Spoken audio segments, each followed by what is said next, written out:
Olá, a paz do Senhor Jesus Cristo. Eu sou missionária Margarida Falcão e nós vamos juntos estudar o livro História da Igreja. No curso Escola de Formação de Líderes e Treinamento de Obreiros da Igreja Assembleia de Deus, Ministério Madureira, na liderança do nosso pastor presidente João Feitosa, na cidade de Gurupi, estado de Tocantins. Louvado seja Deus por mais uma oportunidade. Nós iremos estudar o livro, como você já tem ele em mãos, por nome História da Igreja, a qual Deus nos deu a oportunidade, juntamente com a missionária Carla Virginia, escrevermos esse livro para, juntos com nossos alunos, aprendermos mais da palavra do Senhor. Meus queridos, nós iremos trabalhar a história da igreja. De onde ela veio? O que é a igreja? Por que a igreja existe? Qual é a origem dela? Nós podemos entender de uma forma geral que a história da igreja, ela é a história da redenção do homem na terra. A redenção do homem na terra. A forma como o homem foi justificado diante de Deus. Eu quero que você abra comigo a sua Bíblia, no livro de Atos dos Apóstolos, no capítulo 1, a partir do versículo 8. Louvado seja o nome do Senhor Jesus Cristo. Atos, capítulo 1, a partir do versículo 8. Diz assim a palavra: mas recebereis poder ao descer sobre vós o Espírito Santo, e sereis minhas testemunhas, tanto em Jerusalém, como em toda a Judeia e Samaria, e até os confins da terra. Ditas essas palavras, foi Jesus elevado às alturas à vista deles, e uma nuvem o encobriu dos seus olhos. E estando eles com os olhos fitos no céu, enquanto Jesus subia, eis que 2 varões vestidos de branco se puseram ao lado deles. E lhes disseram: varões galileus, por que estáis olhando para as alturas? Esse Jesus, que dentre vós foi assunto ao céu, ele virá do modo como o viste subir. Louvado seja o nome do Senhor. Queridos, vamos fazer uma oração ao Senhor. Amado e soberano Senhor, nós te rendemos graças. Nós queremos celebrar ao nome do Senhor com alegria na nossa alma. E nós pedimos ao Senhor, em nome de Jesus Cristo, que nos dê o entendimento, nos revela, Senhor, a tua palavra, e que possamos a cada dia sermos testemunhas do Senhor, onde quer que estivermos. Que o Santo Espírito do Senhor possa nos dar a sabedoria necessária para o entendimento deste livro. Em nome de Jesus, pedimos e agradecemos. Amém. Queridos, nós, então, vamos agora começar o estudo do nosso livro. O que é a história da igreja? A história da igreja, amados, é o relato da origem, é o processo do impacto do cristianismo sobre a sociedade humana. Qual que é a origem da igreja? O que você pensa sobre a origem da igreja? A origem da igreja, queridos, ela sempre existiu na mente e no coração de Deus. Você vai ver esta explicação bem na página de introdução do seu livro, tá? A história da igreja, ela sempre existiu na mente e no coração de Deus, já com o plano de salvação traçado desde o princípio. Porque o Senhor Deus, na sua soberania, na sua onisciência, ele sabia que o ser humano viria transgredir no jardim do Éden. E desde então, ele, antes da fundação do mundo, ele já providenciou a salvação através de Jesus Cristo. O sacrifício de Jesus Cristo, ele foi feito mesmo antes de ser executado na cruz. A Epístola aos Efésios, capítulo 1, versículo 4, nos diz assim: Ele nos elegeu antes da fundação do mundo. Tal grande era o amor de Deus por nós. A igreja somos nós. A igreja é o corpo de Jesus Cristo neste mundo. Jesus Cristo é o cabeça da igreja. Então a igreja, queridos irmãos, a igreja ela é formada por todas aquelas pessoas em todas as épocas, passado, presente e futuro, que creem no Senhor Jesus Cristo como seu Senhor e Salvador, que se arrependem dos seus pecados, que se convertem dos seus maus caminhos e que permanecem fiéis ao Senhor. Esta é a igreja do Senhor. Independente de onde more, independente de que idade tenha, essa é a igreja chamada pelo Senhor Jesus Cristo. E o processo, o impacto do cristianismo sobre a sociedade humana. Qual foi o impacto do cristianismo? O impacto do cristianismo foi o evangelho chegar a toda criatura, dizendo que Jesus Cristo resgata, que Jesus Cristo perdoa, que Jesus Cristo cura, que Jesus Cristo salva e que Jesus Cristo leva para o céu. Então, o impacto do cristianismo sobre a sociedade, ele fez maravilhas, ele transformou vidas, ele resgatou os perdidos para morar no céu com Jesus Cristo. Louvado seja o nome do Senhor. Nós entendemos que os símbolos da igreja, ainda na página da introdução, os símbolos da igreja é o batismo e a ceia. Eles são baseados na morte de Jesus. A igreja, irmãos, ela é universal, sem base em raça ou cultura. Quando nós entendemos sobre o batismo, o próprio Jesus Cristo, ele se batizou. Ele se batizou, como mostrando para nós o símbolo de arrependimento,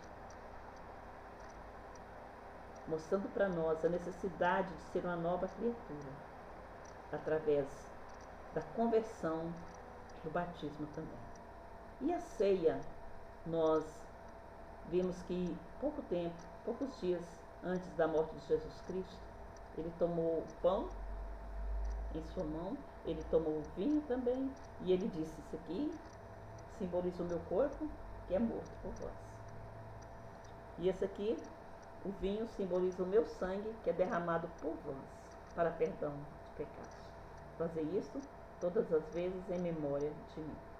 Nós entendemos que Jesus Cristo, através do seu corpo e do seu sangue, deu-nos a vida para a salvação.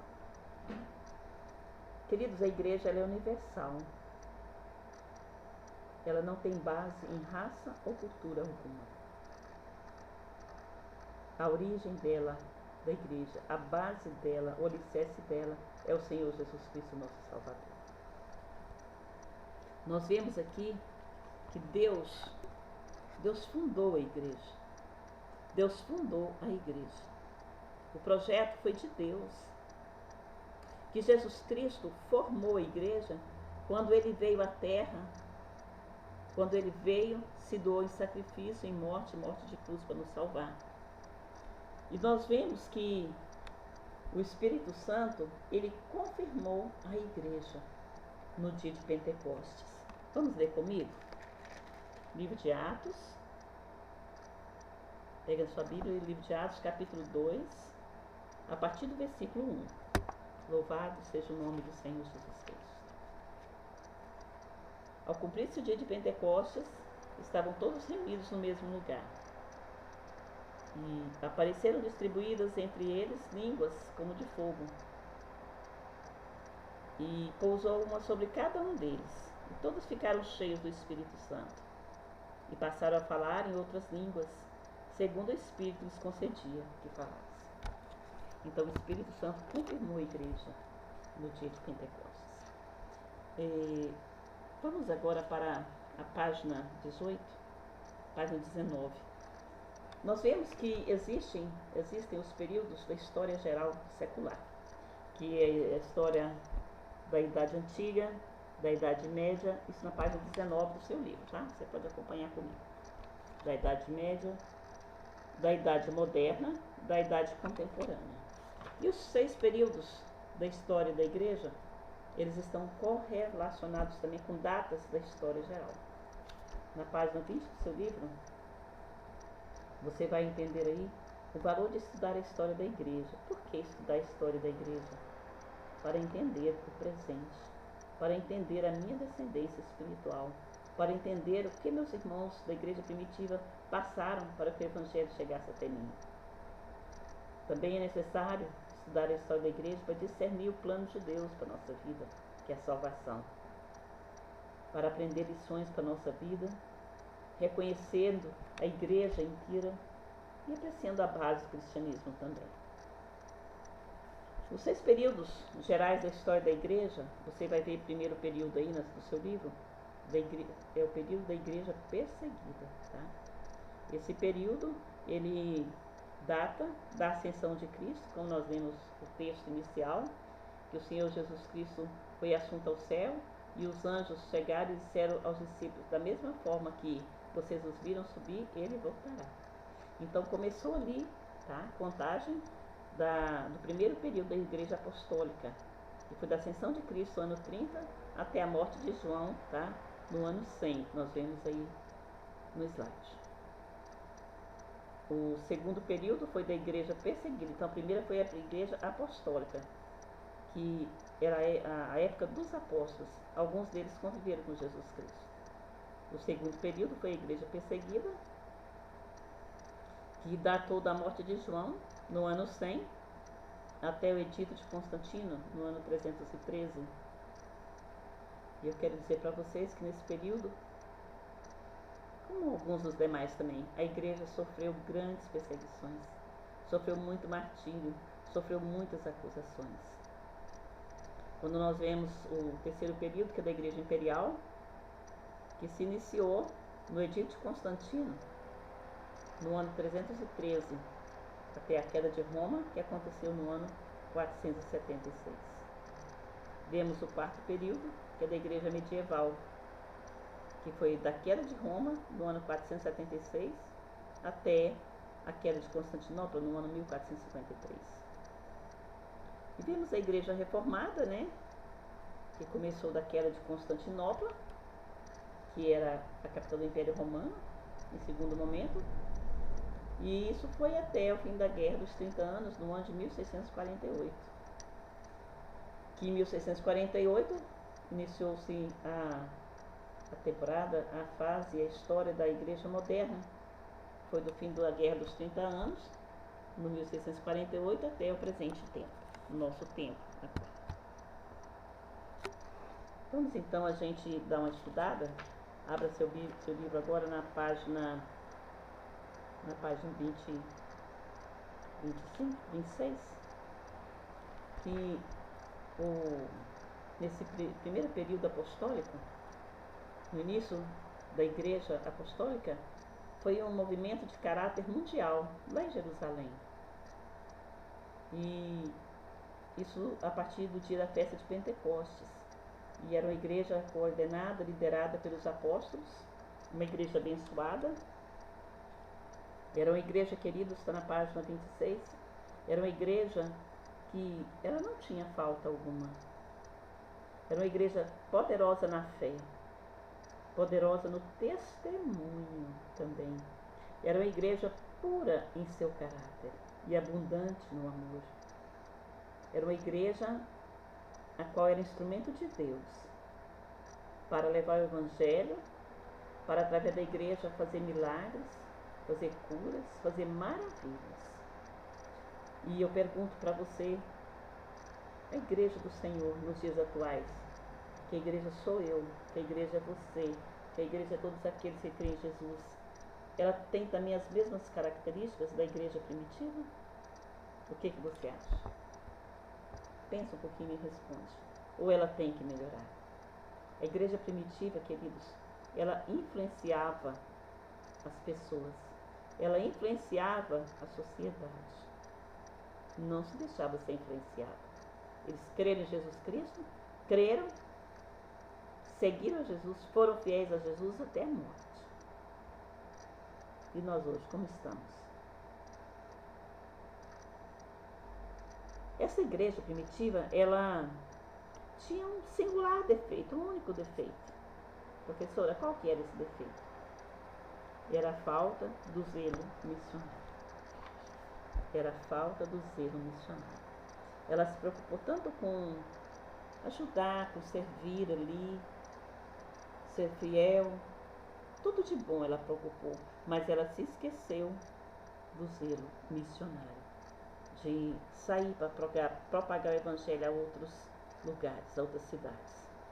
E a doutrina principal, irmãos, daquela igreja que Paulo e que Pedro eles ensinavam para edificar os irmãos na fé, tinham 3 pontos principais. Primeiro era o caráter messiânico de Jesus Cristo, página 26. Eles consideravam esses 3 pontos essenciais. O caráter messiânico de Jesus Cristo, eles explicavam, anunciavam que Jesus Cristo era o Messias prometido por Deus para vir para a salvação da humanidade, entenderam? Ele era o Messias prometido e que o povo judeu não acreditou. Tanto é que Jesus Cristo falou assim, olha, eu vim para os que eram meus e os meus me rejeitaram. Mas a todos que creram em mim, eu dei-lhes o poder de serem chamados filhos de Deus. Então eles diziam, eles batiam na tecla que Jesus era e ele é o Messias esperado por Israel. Só que eles não acreditaram. Outro fator preponderante da doutrina sistemática da igreja primitiva era a ressurreição de Jesus Cristo, que fora crucificado. Eles ensinavam com veemência, com poder, eles ensinavam com autoridade que Jesus Cristo foi morto, foi crucificado, foi morto, mas ele ressuscitou. Ele não ficou no túmulo. Ele ressuscitou e em torno de alguns dias ele ficou na terra e depois ele foi assunto ao céu.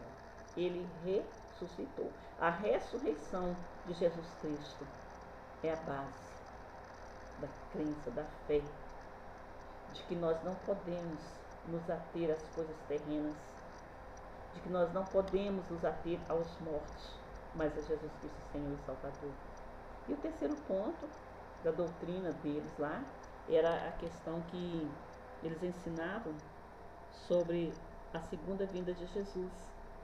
E diziam que o mesmo Jesus que foi elevado aos céus e que os anjos disseram, ele vai voltar, no tempo determinado, ele vai voltar para buscar uma igreja preparada, lavada e remida pelo sangue dele. E naquele tempo os apóstolos e a igreja davam testemunho do evangelho, que era o que eles possuíam para divulgar uma ajuda sobrenatural que atraiu a atenção de multidões, que arrastou multidões a aceitarem Jesus Cristo como seu único e suficiente Salvador. E aconteceu que do período do ano 35 ao ano 50 depois de Cristo, houve alguns concílios em Jerusalém, houve a expansão da igreja, houve o concílio que liberou que a igreja tinha liberdade para evangelizar as nações. Mas observamos ali, queridos, que também houve, no livro de Atos, capítulo 6, nós entendemos aqui a questão de Estevão, que ele anunciou o plano de salvação para as pessoas. Ele anunciou o plano de salvação tanto para os judeus como para os gentios. E isso culminou no martírio de Estevão, queridos. Culminou no martírio de Estevão, que foi apedrejado. E ao ser apedrejado ele dizia, eis que eu vejo os céus abertos e o Filho de Deus à sua direita. Ele se converteu quando o Evangelho chegou, ele permaneceu, ele foi fiel e ele morreu por amor a Jesus Cristo. Nós vimos também nesse período do ano 35 ao ano 50 da igreja primitiva que houve a conversão de Saulo. que ele deixou de ser perseguidor do povo de Deus para se tornar o apóstolo Paulo, pregador do Evangelho, o qual muito contribuiu com a expansão do Evangelho. Tá? Nesse tempo também, após a conversão dele, teve as viagens dele para várias cidades para implantar as igrejas, né? Como na Ásia Menor, a igreja em Filipos, em Tessalônica, em Corinto, tudo para poder fazer a expansão da igreja. E nós entendemos com isso que cada lugar onde tinha um cristão avivado, ele ali levava a semente do Evangelho. As pessoas começavam a crer e as igrejas, elas eram organizadas ali, isso para a glória e para a honra do nome do Senhor. Então, onde tiver um coração missionário, o Evangelho está lá para ser levado às almas que não são salvas. Nós entendemos também que a partir do ano 50 para frente, a igreja ela se deslocou para vários lugares. As pessoas chegaram com o Evangelho e através deles as curas, a libertação de pessoas oprimidas, a conversão de pessoas. E o Evangelho foi chegando a Roma. E no ano 64, nós vemos um episódio, você tem no seu livro na página 27 embaixo, um episódio de que Nero, um imperador romano na época, ele foi tido como um dos piores imperadores de Roma. Ele não gostava dos cristãos, porque os cristãos, eles não dobravam seus joelhos diante dos imperadores para adorar a eles, porque o cristão só adora o Deus vivo. E isso, o imperador tinha ódio mortal dos cristãos. E o que Nero fez? Ele colocou o fogo, ele incendiou vários bairros de Roma. E para fugir dessa responsabilidade do incêndio, o que ele fez? Ele colocou a culpa nos cristãos.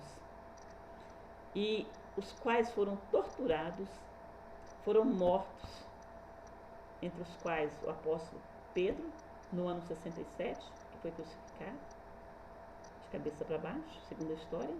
O apóstolo Paulo, que foi decapitado no ano 68. E nossos irmãos cristãos, grande parte deles, foram traspassados por lança, coroas de espinho na cabeça. Eles foram enterrados em montões, em valas cheias de pessoas vivas. Eles foram aprisionados, lançados na arena para os leões famintos. Eles foram revestidos de panos alcatroados e colocado fogo. Foram queimados, mortos ainda vivos, mas não negaram a fé cristã. Não negaram o amor a Jesus Cristo. Não negaram o nome, eu sou cristão, eu defendo o cristianismo, eu quero morar no céu. Eu pergunto novamente para você, para mim também, será que a igreja de hoje, ela resistiria a tamanha perseguição? E eu quero dizer para vocês, irmãos, que a perseguição está chegando. O cerco está apertando para a igreja do Senhor na terra e que temos de estar preparados. Vamos para a página 28. Após a morte de Paulo, no ano 68, até a morte de João, foi chamada a Era Sombria pela igreja, está numa severa perseguição. Mas nem a cruz, nem a espada, nem a tortura puderam prevalecer contra aqueles fiéis discípulos de Jesus Cristo.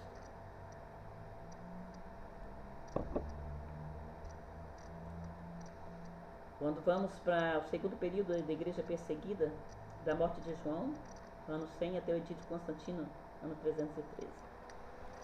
Os cristãos eram chamados de superstição cristã. Superstição cristã. Por quê? Porque eles eram odiados pelo império. E eles chegavam com a palavra do Senhor, que era considerado seita. E a palavra ia chegando, ia avassalando corações, ia transformando vidas. E eles odiavam isso aí. E eles apelidaram os cristãos de superstição cristã. Não adorar o imperador, queridos, naquele tempo, como eu falei há pouco, era um ato de rebelião. Adorar a Jesus Cristo, o Senhor, era um ato de deslealdade para com o império.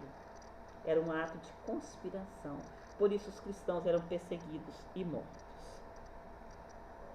Nós vemos aí que nesse período do ano 100 até o ano 313, quando estava reinando o imperador Constantino, que os cristãos, por tamanho sofrimento, eles faziam suas reuniões secretas antes do nascer do sol, ou então à noite. Página 29 do seu livro. E geralmente essas reuniões eram quase sempre em cavernas ou nas catacumbas subterrâneas, a qual levantava suspeita de propósito desleal para com o governo romano. A celebração da ceia do Senhor, onde eram excluídos os estranhos, repetidas vezes era causa de acusações e de perseguições contra os cristãos. Nós entendemos também o ódio dos imperadores, porque o paganismo ele tinha caráter inclusivo. Ele aceitava toda forma de nova adoração de objetos. Tá? Tudo que era feito, que era levado a eles, que gerava interesse financeiro, era tido como uma oferta, era tido como uma norma. Já o cristianismo, os imperadores odiavam os cristãos e por então o cristianismo, porque o cristianismo ele rejeitava qualquer forma, qualquer objeto de adoração e de oferta de libação aos deuses deles. O cristianismo ele pregava igualdade na igreja cristã. Ele considerava todos os homens iguais, sem distinção entre seus membros. E os imperadores não aceitavam tal situação. Nós temos as fases das perseguições. No Império Romano, teve mais de 64 imperadores, uns piores que os outros. E nós destacamos neste texto, na página 30, o nome de alguns imperadores que fizeram história. Trajano, Antonino, Marco Aurélio, Séptimo Severo, Décio, Valeriano, e dentre um deles,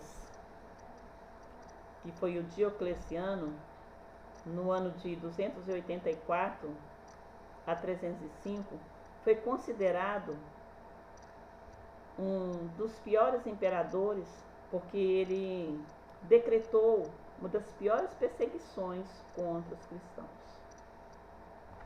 Por edito, por lei feita por ele, foi determinado, irmãos, na página 31 do seu livro, você pode olhar aí, por favor, tá?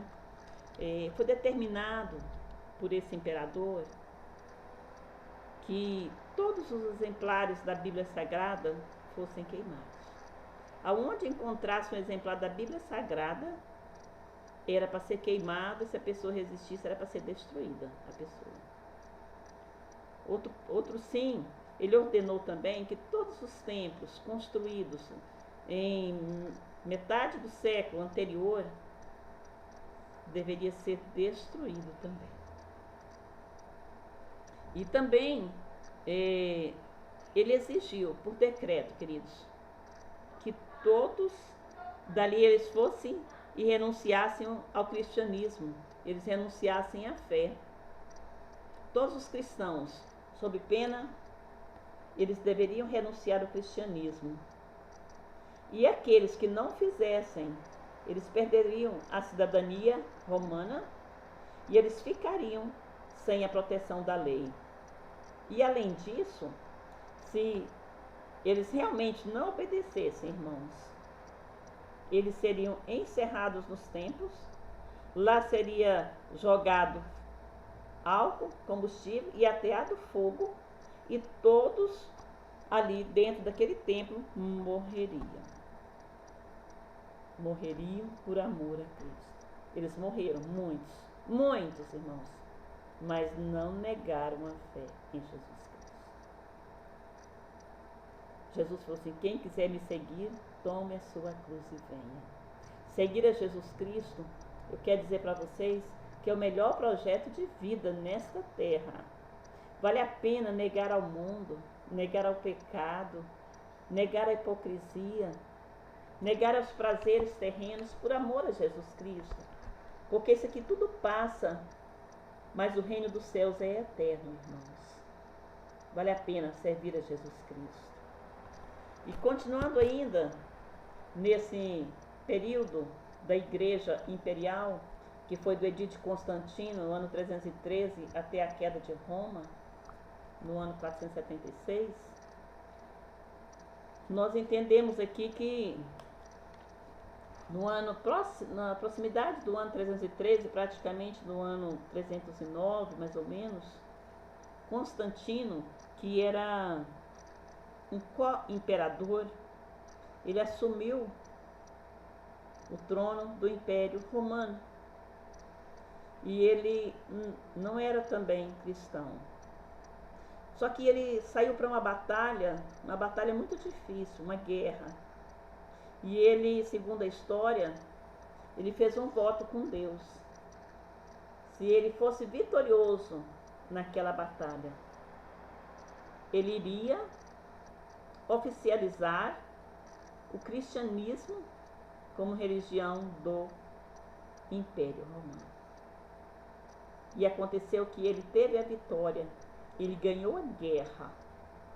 E ele, através do memorável edito de tolerância, no ano 313, ele expediu o documento dizendo que o cristianismo, dali para frente, seria a religião oficial do Império Romano.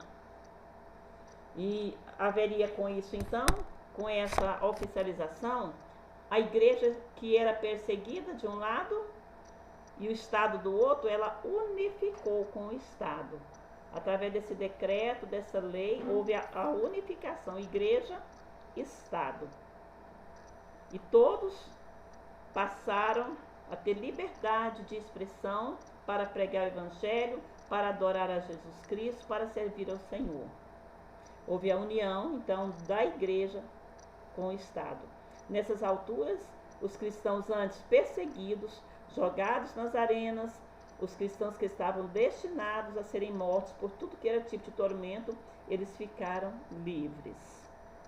Eles tiveram a liberdade para poder propagar o Evangelho e muitos passaram, inclusive, a ser funcionários do Império.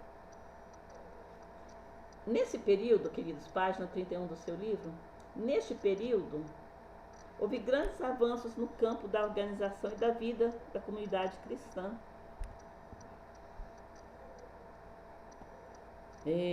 Houve, dentre esses fatos, a formação do cânon do Novo Testamento, né, com os livros que o compõem. Vários livros foram anexados, as epístolas, em um conjunto, foram anexadas para formar o Novo Testamento juntamente com os Evangelhos. Nessa época que começou. Houve também a fundação da cidade de Constantinopla. Constantino, ele construiu uma cidade em uma região totalmente protegida contra os invasores, contra os bárbaros, e ali ele colocou a cidade de Constantinopla. Transferiu então a capital de Roma para Constantinopla, tá? E também outro fato que aconteceu aí foi a aparição, irmãos, com a questão da igreja unificar com o Estado. Várias formas de pensamento surgiram e apareceu as seitas e as heresias ali na igreja, que era unificada com o Estado, vocês estão entendendo, né? Houve também nesse período a estruturação hierárquica da Igreja Católica. A palavra católica quer dizer universal, tá? houve uma estruturação na questão de bispos, tá? Que foi determinada pelo imperador. E houve ali também o desenvolvimento da doutrina como uma prova do cristianismo. Quando na igreja da era apostólica, a igreja, irmãos, a fé dela era no coração. A fé era uma entrega pessoal a Jesus Cristo. Ao passo que, quando a igreja se misturou com o Estado, a fé passou a ser uma fé intelectual, uma fé mental. Por isso começou a surgir a aparição de seitas, tá? E heresias, porque cada pessoa pensava de uma forma. Vamos para a página 32. E nesse inteirinho de tempo, queridos, devido à fé gradativamente se tornar mental, se tornar um intelecto, era o que as pessoas, os pensadores, os inteligentes pensavam que era, eles começaram a determinar isso aí. Toda a ênfase era dada para a crença, tá? E não a vida espiritual interna, a ação, a unção do Espírito Santo na vida deles. O credo apostólico, no caso, a mais antiga e a mais simples declaração de fé cristã, foi escrita durante esse período. Mas graças a Deus que sempre fica aqueles remanescentes, aqueles que têm uma fé firme e inabalável, estejam onde estiverem, eles lutam pelo reino dos céus. Em todos os tempos existem os remanescentes. Ali teve o aparecimento de 3 escolas teológicas, com o objetivo de ensinar sobre a verdadeira fé cristã.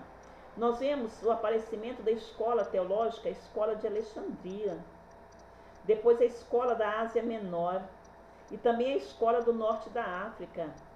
Queridos, essas escolas, elas queriam e tinham o objetivo de oferecer o sólido conhecimento da doutrina bíblica mesmo, para a defesa da fé. O objetivo também era a preparação de obreiros para levar a palavra do Senhor, a verdadeira semente do Evangelho, para que não fosse confundida com doutrina humana. E um dos objetivos também, queridos, era instruir aqueles que descendiam das famílias pagãs que haviam se convertido ao Evangelho, tinham aceitado a fé. O objetivo era instruí-los na palavra do Senhor. E daí para frente, começou também o aparecimento das seitas. Os gnósticos, nós vemos aqui, seitas e heresias. A legenda principal deles, ali junto à igreja e ao Estado, a legenda principal era enxertar o cristianismo dentro do paganismo. Como que eu vou enxertar uma coisa santa dentro de uma coisa promíscua, errada, pagã? Mas as seitas tinham esse objetivo de confundir. O cristianismo, sim, é que deveria transformar a seita pelo poder da palavra, tá? E não ela ser um enxerto ali. E esses judeus, tinha alguns judeus cristãos, eles observavam a lei, mas eles rejeitavam as cartas do apóstolo Paulo, o qual reconhecia os gentios convertidos como cristãos. Aqueles judeus que estavam criando aquelas seitas, eles não aceitavam as cartas de Paulo como verídicas e como reais. Tinha algumas das seitas que eles recusavam Jesus Cristo, aquele que veio na cruz, mas eles criam num Cristo celestial que ainda haveria de vir. E os ensinos dessas seitas foram condenados pela palavra do Senhor. Tinha os gnósticos, os ebionitas, os maniqueus, os montanistas e muitos outros. Com o decorrer do estudo do seu livro, você vai entender isso aí, tá bom? Bom.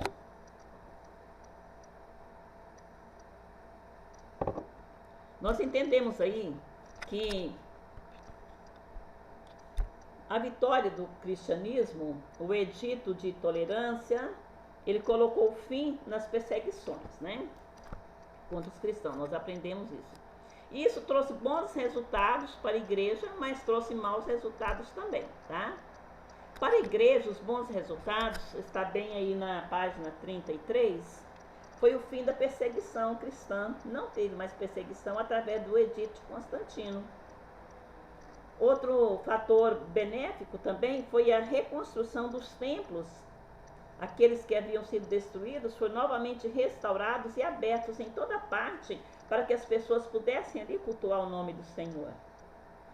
Outro ponto favorável também foi o fim dos sacrifícios pagãos, porque o povo pagão, o império, aceitava sacrifícios humanos aos deuses deles. Isso foi terminantemente proibido após o cristianismo se tornar a religião oficial do império. Por quê? Porque começaram a ler a palavra e entender que aquilo era pecado. E também, nessa época, houve privilégios concedidos ao clero através do Império Romano. Pessoas foram classificadas em uma posição maior na questão do clero da igreja, tá? E para o Estado também teve resultados positivos, tá? Teve resultados positivos para o Estado. A crucificação das pessoas foi abolida, tá? Porque existia crucificação, nós estudamos no início, até as pessoas eram jogadas às arenas, eram crucificados aqueles que desobedecessem ou fossem desleais às leis do Império Romano. Outro fator também profundíssimo foi a questão do infanticídio, que foi reprimido. O que é o infanticídio? As crianças que não fossem do agrado do pai, quando nascessem, tivessem algum problema ou fossem crianças feias, segundo a história, elas poderiam ser asfixiadas ou abandonadas na rua, até serem mortas. Isso era comum no tempo do povo pagão. Mas pela chegada do evangelho, isso foi reprimido, foi proibido. Outra situação também foi abolida a escravidão. Tinha muitos escravos, eles tiveram tratamento desumano, mas com a chegada do evangelho foi feita a lei que aboliu a escravidão, tá? Através do cristianismo. E a luta dos gladiadores também não teve mais, foi encerrada. Por quê? Porque o cristianismo chegou, o cristianismo liberta, o cristianismo transforma, o cristianismo, a origem é Cristo, liberta as pessoas, transforma, muda o estilo de vida. Só que também, queridos, essa questão da igreja se unir com o Estado teve maus resultados para a igreja em si. Acompanha comigo na página 35 do nosso livro. A igreja, ela vai se tornar mundana, tá? Por quê? Por que a igreja vai se tornar mundana? Porque é aceito por lei. É aceito por lei todos na igreja. E ali vinha os pagãos, vinham os ciganos, vinham os feiticeiros, vinham os idólatras, todos eles eram obrigados a ir para a igreja. E ao ir para a igreja, irmãos, que era unida com o Estado, que era submissa ao Estado, começou os costumes pagãos a adentrar dentro da igreja. Os cultos pagãos estavam se infiltrando dentro da igreja. As imagens dos santos, a adoração a tudo que é tipo de imagem, o batismo de criança, as indulgências, a celebração da missa, o culto a Maria. Então foram introduzidos vários costumes pagãos dentro da igreja. E com isso o que aconteceu? A igreja, que antes era pura, santa, cheia de milagre, de poder, a igreja começou a entrar em uma fase de deformação espiritual. Nós vamos entender que daí para frente, até o ano, em torno do ano 1400, a igreja estava com ações de uma deformação, que não era como a igreja primitiva. Acabou os seus milagres. O papado foi inserido e permitido várias situações, como as indulgências, como a Inquisição, que matou muitos cristãos, matou muitas pessoas, onde os cristãos eram recriminados. Então, houve uma deforma na igreja. de uma igreja poderosa, de uma igreja de milagres, tornou-se uma igreja mundana. Imagina comigo, você antes tem uma casa linda, maravilhosa, e você tem prazer, você tem alegria em estar naquela casa. E aí vem tempestade, vem chuva, e com o tempo, um pouco tempo, aquela casa sua desmonora, cai telhado, cai parede, enche de cupim no telhado, aquela casa fica feia, quase acabada. E você vê a necessidade de passar por uma reforma. Aí você vai e faz uma reforma naquela casa e ela fica linda, maravilhosa. Da mesma forma, aconteceu com a igreja do Senhor quando se unificou com o Estado, tá? Com a oficialização, porque ela passou a ser refém do Estado. Ela passou a ser submissa ao Estado. Foi quando começou a guerra no campo dos pensamentos, acerca das doutrinas. Começou assim o desenvolvimento do poder papal na igreja. Então assim, foram situações que contrariaram totalmente os cristãos, aqueles remanescentes, irmãos. E eu quero dizer para vocês que a igreja sofreu tudo isso, mas ainda ficou aqueles que eram santos, puros, e que não negavam o evangelho, nem que fosse debaixo de uma perseguição, mas continuavam a servir a Jesus Cristo. E logo após, nós vemos aí a mudança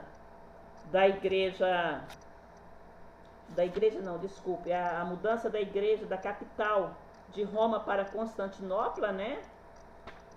Nós vemos na página 36, se você quiser observar aí, já entra a questão da igreja medieval, que nós vemos que em relação à igreja, tinha doutrinas não bíblicas, tinha adoração de santos e imagens, aconteceu a exerção do purgatório, que se eu chegasse com dinheiro, determinada pessoa responsável lá, e eu dissesse assim, meu parente está no purgatório, aí eu recebia um papel que dizia, se você pagar tanto, o seu parente vai ser tirado do purgatório e vai para o céu. Então foi bem daí a origem, aonde surgiu o purgatório, mas a finalidade toda era a finalidade financeira para enriquecer os cofres papais. Tinha as indulgências também, tá? Do ano 800 ao ano 1100, nós vemos aí que o papado de Roma foi ameaçado. Nós vemos também a divisão da igreja católica com a igreja grega. Nós vemos que foi introduzida nesse período todinho aí a doutrina do celibato para o clero. Nós vemos também que foi o período das cruzadas, a partir do ano de 1099, quando foi a tomada de Jerusalém. Esse período foi chamado período das trevas. E mesmo, irmãos, nesses períodos sempre tinha alguém que lutava por uma reforma na igreja. Só que o Estado ele tinha muito poder, o império tinha muito poder. E teve uma fase, uma época, e depois você vai estudar no seu livro, com o tempo, que o Império Romano ele foi dividido. Ele perdeu o seu poder, ele foi dividido, tá? E quando observamos a época da igreja medieval aí, até chegar a época em 1476, que da queda de Constantinopla, as situações foi mudando, o governo mudando, o pensamento mudando, houve muitas situações do desejo de alguém para reformar a igreja, para que aquela igreja fosse novamente como era nos tempos da igreja apostólica. Nessa época também nós vemos agora, nesse período da igreja medieval, a Bíblia foi novamente proibida e os cristãos perseguidos novamente. O início de outra Inquisição no ano 1231. Se você tiver um tempinho, procure no YouTube as informações sobre a Inquisição, sobre os objetos que eram usados na Inquisição para oprimir e para torturar os cristãos. Nessa época também, em 1383, a Bíblia ela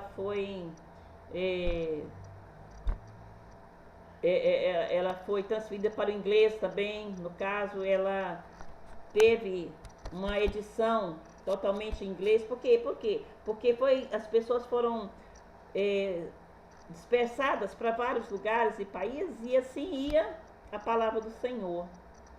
E ao ir a palavra do Senhor, lá as Bíblias eram traduzidas na linguagem, no idioma do país. Tá? E com isso missões foram se levantando, guerras foram acontecendo, países foram criticando os cristãos, mas a palavra do Senhor foi permanecendo, tá bom? Então nós terminamos agora esta unidade, tá?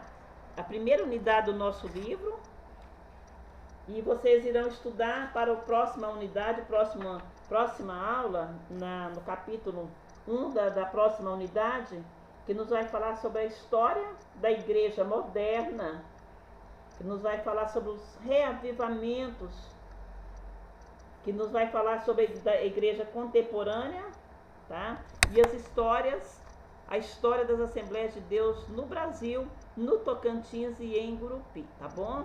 Que Deus possa te abençoar. Muito obrigado porque você acompanhou conosco até esse momento, tá? E com certeza eu sei que o aprendizado foi bom, tá bom? Deus te abençoe e Deus te guarde. Obrigado.